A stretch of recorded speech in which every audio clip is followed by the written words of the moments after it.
விவசாயிகள் மற்றும் தொழிலாளர் சங்கத்தினுடைய உழவர் பெருந்தலைவர் சி நாராயணசுவாமி நாயுடு அவர்களுடைய பிறந்த நாள் விழாவினுடைய தலைமை பொறுப்பு வகித்திருக்கும் தமிழக விவசாயிகள் கண்டெடுத்த தலைவனாம், பசுமை நாயகனாம், பார்ப்போற்றும் தலைவனாம், பசியை போக்கும் தலைவனாம், என்னுடைய மானசீக தலைவனாம் விவசாய மணி அவர்களுக்கு நன்றியை தெரிவித்துக் கொள்கின்றேன். நீங்கள் நினைக்கலாம், ஏன் எதற்காக இன்னைக்கு நாராயணசுவாமி நாயுடைய பிறந்த நாள் விழாவை இன்னைக்கு கொண்டாடுகின்றோம்? 102 வருஷம் ஆச்சு அவருடைய பிறந்த நாள். அவருடைய இறந்து 41 ஆண்டுகள் ஆகின்றது. ஏன் இந்த போரை இன்னைக்கும் பறைசாற்றிக் கொண்டிருக்கின்றோம்? இன்றைக்கு தமிழகத்திலே 1200க்கும் மேற்பட்ட விவசாய சங்கங்கள் இருக்கலாம். ஆனால் இன்றைக்கு முறையாக இன்றைக்கு கடைபிடித்துக் கொண்டிருக்கிற ஒரு சங்க நிகழ்வுகள் என்று சொன்னால் அது நம்முடைய தலைவருடைய சங்கமாகத்தான் இருக்கின்றோம். ஏன் பறைசாற்றம்? கோவை மாவட்டத்திலே வையம்பாளையத்திலே சிற்றூரிலே பிறந்த ஐயா நாராயணசுவாமி நாயுடு அவர்கள் பள்ளி படிப்பை பாதியிலே நிறுத்திவிட்டு வேளாண் தொழிலில் ஈடுபட்டார்.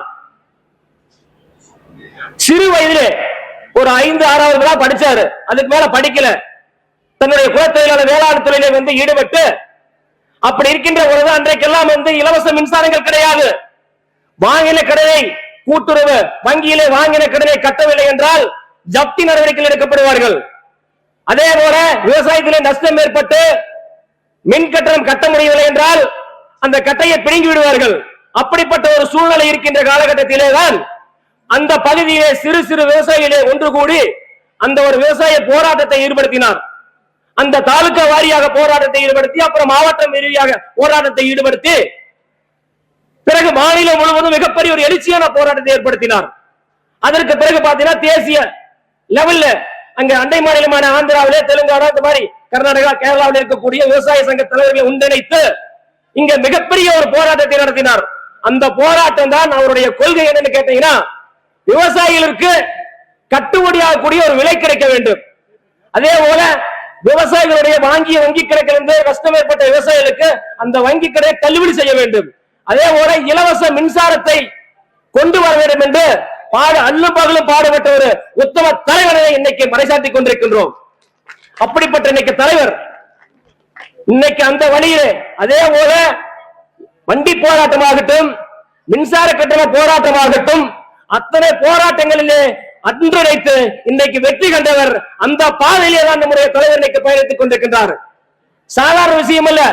நீங்க நினைச்சிட்டு இன்னைக்கு இங்க பணியின் கம்பெனி வேலை செய்றீங்க, சாதாரண கடையில் 100 ரூபாய் கொடுத்தீங்கன்னா உங்களுக்கு அரிசி கிடைச்சிருது. அந்த அரிசி எப்படி கொண்டு வர தெரியுங்களா? போல ஒரு 5000 ரூபாய் எடுத்துட்டீங்கன்னா 120 நாள், அந்த 120 நாள் அல்லும் பகரமாக ஒரு விவசாயி உழைத்தால் மட்டும்தான் அந்த நெல் கதிர்களாக வரும். அப்புறம் தான் அரிசியா கிடைக்கும். அதே போல மாப்பிள்ளை செம்பா அப்படி அரிசின்னு சொல்றீங்க, அது 150 நாள் கண்ணும் கருத்துமாக மழை வெயில் போன்ற புயலில் பாதுகாக்கணும். அப்படி பாதுகாத்து கொண்டா நீ ஈஸியா கிடைச்சது. அதே போல கருப்பு கவுனி அரிசின்னு சொல்றோம், அது 150 நாள் 6 மாசம் அப்படியே புல்லை பாதுகாக்கிற மாதிரி பாதுகாத்து கொண்டிருக்கணும். நீங்க சாதாரண அதாவது ஒவ்வொரு நாளும் நீங்கள் உணவு வங்கியிலே ஒரு விவசாயிக்கு நன்றி செலுத்தக்கூடிய நன்றி செலுத்துங்க முதல்ல. அப்படிப்பட்ட ஒரு வழியில இன்னைக்கு இந்த நாராயணன் அதே போல அந்த வழியிலே இன்னைக்கு 45 ஆண்டுகளாக இன்னைக்கு விவசாயத்திற்கு விவசாய தொழிலாளருக்காக பாடுபட்டுக் கொண்டிருக்கக்கூடிய நம்முடைய விவசாய தலைவரோட இன்னைக்கு பறைசாற்றோம். அவருடைய பாதையில் இன்னைக்கு 1200க்கும் மேற்பட்ட சங்கங்கள் இருக்கலாம். ஆனா ஒவ்வொரு நிகழ்வும் தியாகிகள் கூட்டமாகட்டும், ஐயாவுடைய பிறந்தநாள் கூட்டமாகட்டும், துப்பாக்கி சூட்டிலே இறந்த தியாகிக்கு செலுத்தக்கூடிய கூட்டமாகட்டும், அன்னைக்கு ஆயிரக்கணக்கான பேர் வருகின்றார்கள். பாக்குறாங்க எப்பதான் ஒண்ணுமே தெரியல. புற்றுச்சூழல் போல திடீர்னு நூற்றுக்கணக்கான கார் வருது, ஆயிரக்கணக்கான கார்கள் வருகின்றது. ஒவ்வொரு நிகழ்ச்சியும் என்று இன்னைக்கு ஒரு அரசியல் கட்சிகள் இன்னைக்கு உற்று நோக்கி கொண்டிருக்கின்றார்கள். ஒரு அரசியல் கட்சிகள் சொல்றாங்க, நீங்க விவசாயிகளுக்கு, விவசாய தொழிலாளருக்கு, விவசாய சங்கத்திற்கு நீங்க 40-45 ஆண்டுகளா திறம்பட செஞ்சுட்டு இருக்கீங்க. எங்களுடைய அரசியல் கட்சிகளை நீங்க சேர்த்துக்குங்க, உங்களுக்கு தகுந்த மரியாதை தர்றோம், உங்களுக்கு மாநில லெவல்ல பொறுப்பு தர்றோம், ஒரு பதவியும் தர்றோம் சொன்னாரு. ஆனா நம்முடைய தலைவர் ஒரே ஒரு வார்த்தை சொன்னார், என்னுடைய உயிர் இருக்க வரையிலும் என் தோளிலே கட்சி கொண்டிருக்காத பச்சை துணிதான் இருக்கும் என்று இன்னைக்கு தூவதைத்துக் கொண்டு இன்னைக்கு சமுதாய பணி செய்து கொண்டிருக்கிறார் நம்முடைய தலைவர் அவர்கள்.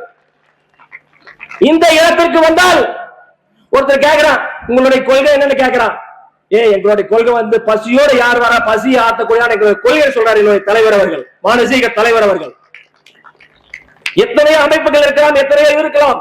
ஆனா இந்த ஒரு தெய்வீகமான மண்ணிற்கு வருகின்ற பொழுது ஒருத்தர் கூட உணவருந்தாமல் போகக்கூடாது, பசியாக செல்லக்கூடாது என்ற தாரக மந்திரத்திலே செயல்பட்டுக் கொண்டிருக்கிறார் நம்முடைய தலைவர் அவர்கள். அதே போல இன்னைக்கு இயற்கை விவசாயத்திலே இன்னைக்கு ஒவ்வொரு நாளும் வந்து இன்னைக்கு என்ன கேட்டீங்கன்னா இன்னைக்கு பூரா நஞ்சு இருக்கக்கூடிய உணவராக இருக்கு, எல்லாம் வந்து மருந்து அடிச்சு பூரா வந்து உடல்நிலை பாதிக்கக்கூடிய ஒரு சூழ்நிலை ஏற்பட்டிருக்கிறது. ஒரு கத்திரிக்காய் ஆகட்டும், வெண்டைக்காய் ஆகட்டும், எல்லாமே இன்னைக்கு மாறுந்து இன்னைக்கு வந்து ரொம்ப நோய்வாய்ப்படக்கூடிய அவ்வளவு நிலைமை இருக்குது. அதனால தலைவர்கள் இப்ப என்ன பண்ணிருக்காங்க கேட்டீங்கன்னா, இந்த பகுதியில் மட்டுமல்ல, இந்த மாவட்டத்தில் மட்டுமல்ல, தமிழகத்தில் மட்டுமல்ல, இந்த தேசம் முழுவதும் நஞ்சில்லா உணவை கொடுக்க வேண்டும் என்று இயற்கையாக நெல் உற்பத்தி செய்து கொண்டு இன்னைக்கு கொடுத்துக் கொண்டிருக்கின்றார் நம்முடைய தலைவர் அவர்கள். இந்த தேசத்திற்கு அத்தனை பேர் நஞ்சில்லா உணவை சாப்பிடணும், தான் குடும்பப்பட்டு பொழைச்சா போய் நினைக்கக்கூடிய தலைவன் கிடையாது. அப்படிங்கிற மாதிரி 2 ஏக்கர் வந்து இயற்கை விவசாயம் செஞ்சு வீட்டுக்கு கொண்டு வந்துடலாம். அப்படி இல்ல, யார் விவசாயம் செய்றீங்களோ அந்த விவசாயிகளுக்கு இயற்கையாக இலவசமாக நெல் கொடுக்கக்கூடிய நம்முடைய தலைவர் இருக்கின்றார். அதனால ஒவ்வொரு விவசாயிகளும் வந்து இன்னைக்கு வருகின்ற காலகட்டத்தில் இன்னைக்கு அதிக நோய்வாய்கள் இருக்கின்றது. அதனால் இயற்கை விவசாயத்தை எப்படியோ மீட்டெடுக்க வேண்டும் என்று இன்னைக்கு நிறைய வழியிலே வந்து தலைவர்கள் ஈடுபட்டுக் கொண்டிருக்கின்றார்கள்.